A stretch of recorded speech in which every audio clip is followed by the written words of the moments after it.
Well, Kennesaw residents aren't giving up when it comes to their attempts to shut down a Civil War memorabilia shop. They're hoping ordinance violations might get the attention of council members to make a move. News Edge reporter Brittany Edney tells us what residents found.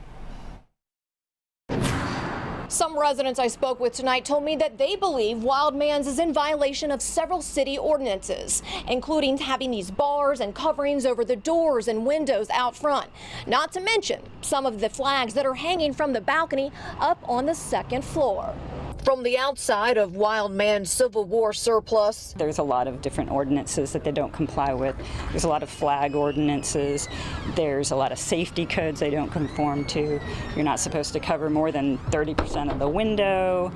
To the content found within its store walls. The hate in that store is incredible. The torture of children in that store. You know, the representations of that in the store. The lynching memorabilia. Some Kennesaw residents call it blatant racism that must stop. It's still a store that promotes hate. It promotes racism.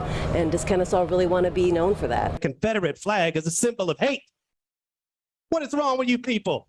Some opponents of the store spoke out once again in front of the Kennesaw City Council to demand action. That's not a welcoming place. That's not a place where you're going to come from outside and spend your dollars. Wildman's longtime owner, Dent Myers, died earlier this year.